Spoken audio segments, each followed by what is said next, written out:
3-year-old Dorothy was playing when an awful tragedy struck. She tumbled down an entire flight of stairs, and the impact caused her to become unresponsive. Now, her parents screamed for help, but it seemed too late. Dorothy wasn't breathing. Now, the doctor arrived as soon as he could, but the diagnosis was grim, and nothing could be done to save Dorothy's young life. Her mother wept in anguish as the doctor left, and he did return with the death certificate discussing the painful arrangements for her body. But just then, something strange happened. A shuffling noise coming up from her room, and they all ran upstairs to find her alive. The doctor examined her to make sure that there was no signs of injury or trauma, and he couldn't explain what had happened. The only explanation was that somehow this little girl had managed to come back from the dead. Now, little did they know just how accurate that statement was. Now, after the fall, Dorothy began to have night terrors where she dreamed of large buildings surrounded by lush trees and gardens. And each time she would wake up in tears saying she wanted to go home. Now, not realizing that the nightmare gradually started to become a reality.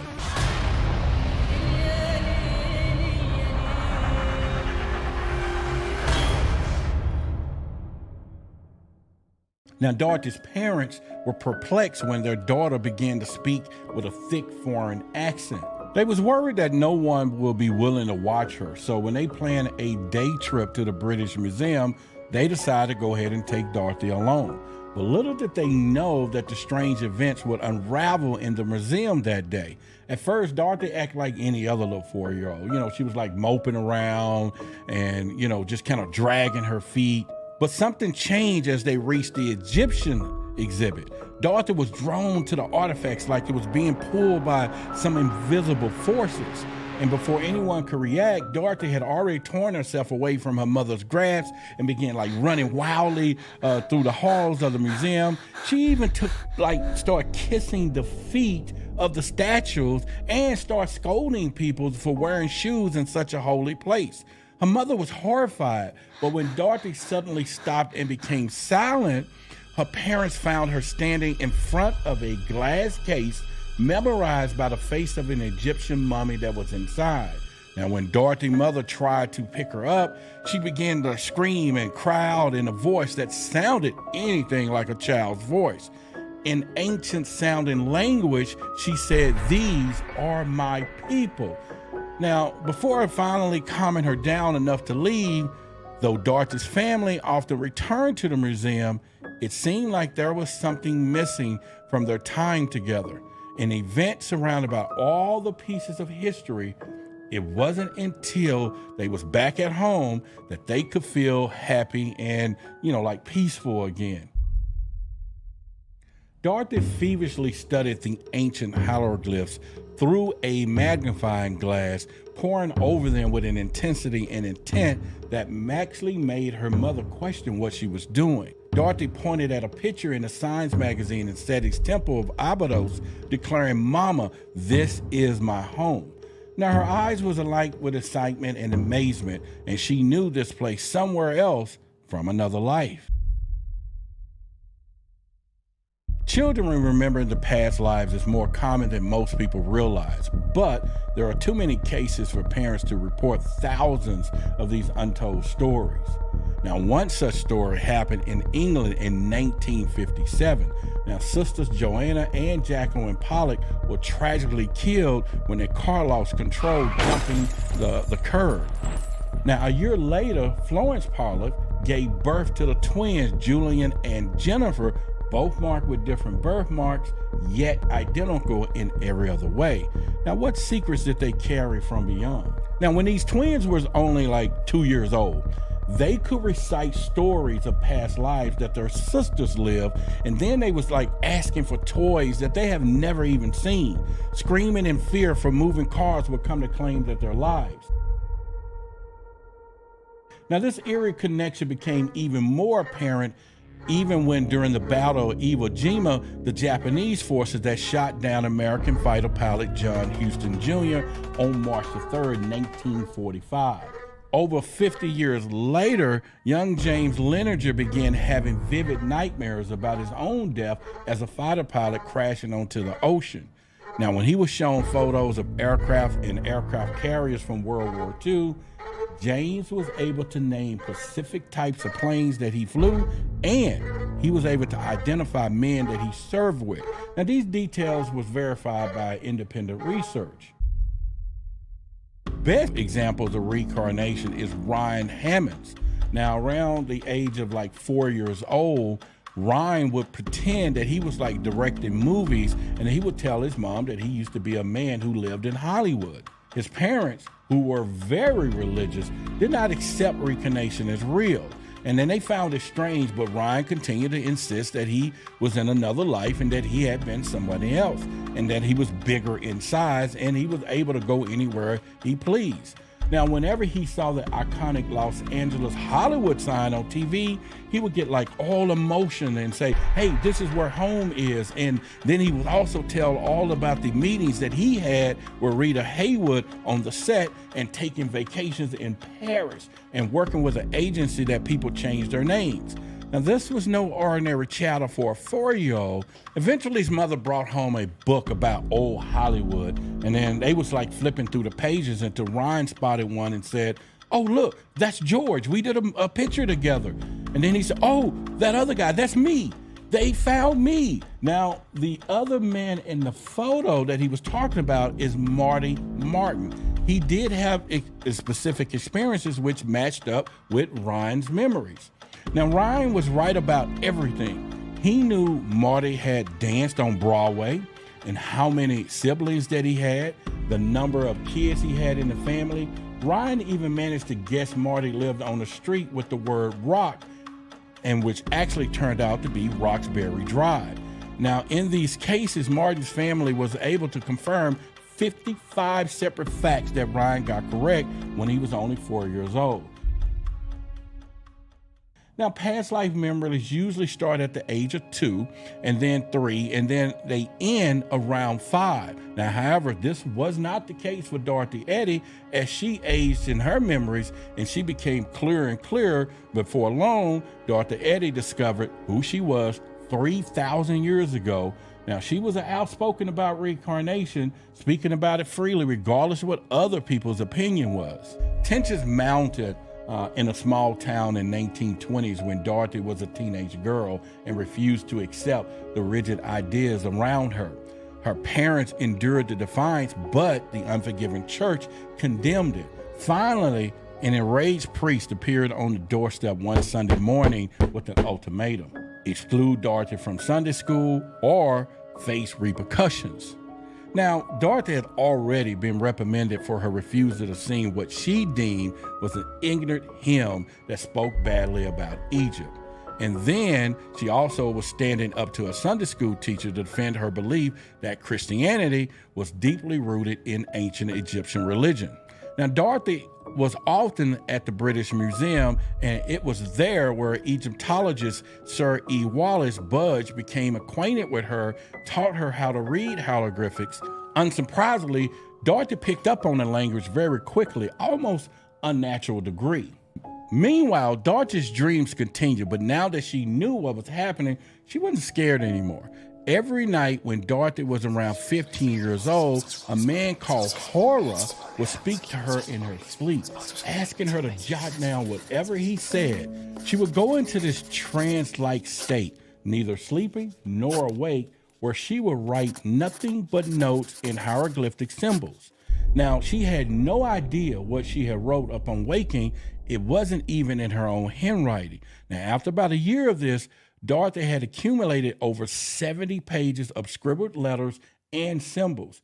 It wasn't until later on that she figured out that these notes were telling the story of her life in Egypt. Would you like a different destination? Are you ready to be the captain of the ship? We're going to challenge people. So when you can combine spiritual concepts with financial literacy, then you really tap into your God power.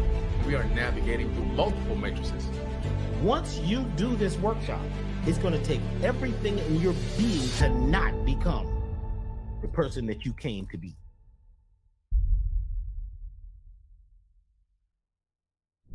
Bene Gesserit, an Egyptian woman born in Abydos, came from a family of modest means. Now, her father was a soldier who fought during Seti's reign, and her mother sold vegetables. Now, when Bene Gesserit was 2 years old, her mother passed away, leaving her father unable to care for her. He then placed the young girl into the temple of Kama Sultan, where she grew up learning to become a priestess. Now, at 12 years old, she had to make a decision whether to venture out into the world on her own or to remain as a consecrated virgin at the temple. She chose the latter. A few years later, Bene Gesserit met Pharaoh Seti I. Now, they began to have an affair. Now, when she became pregnant with his child, there was no other choice but her to go tell the high priest about it. The high priest declared her sin against Isis so severe that he would have to put her on trial and likely sentence to death. In order to protect the pharaoh from a scandal, Bene Gesserit took her own life instead of going through with a trial. Dorothy's life changed when she got the opportunity to work at the theater owned by her parents in 1931. Later that year, she applied for and was offered a job with the Egyptian Public Relations magazine in London. Now, Egypt had already declared independence from the United Kingdom in 1922. However, Britain still had a significant influence on the country during this time. Now, Dorothy used her position at the magazine to advocate for full Egyptian independence. She began corresponding with a gentleman named Hammond, which was a wealthy Egyptian man, and accepted his proposal of marriage in 1933. Now, when she arrived to Cairo for the first time, she was like overwhelmed with emotion, and she kind of like fell to her knees, kissing the ground.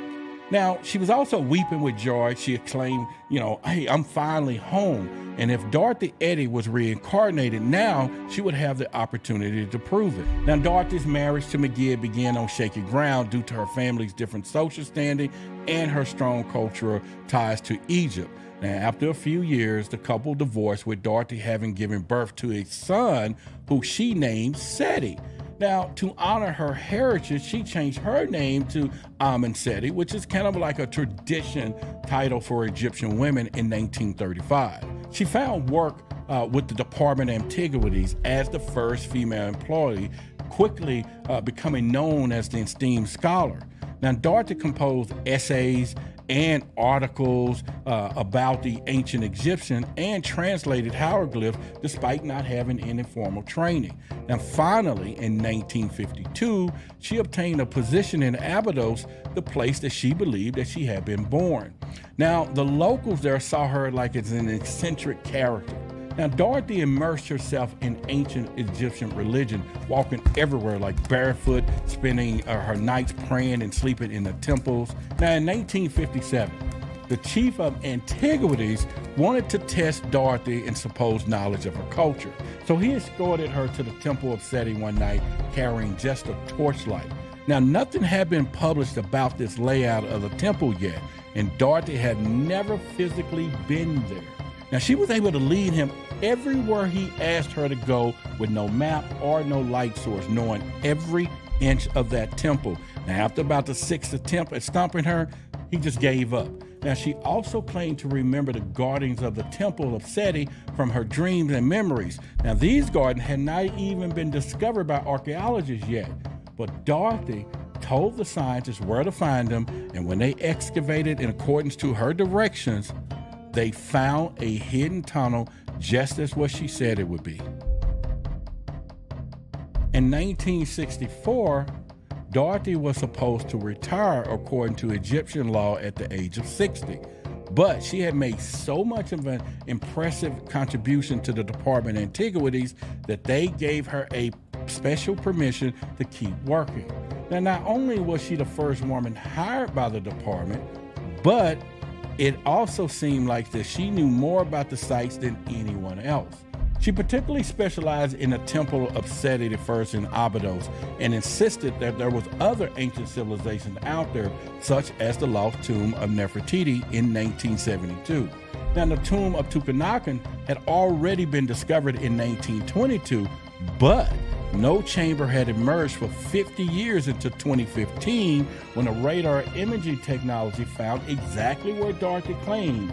So she also suggested a small library was located underneath one of the feet of the Sphinx. Now, approximately 30% of Americans and nearly 25% Christians believe in reincarnation. Now, while this may have been a pseudoscience or what we call a fringe science in the Western world, it is an essential belief for the quarter of population, almost 2 billion people in the East.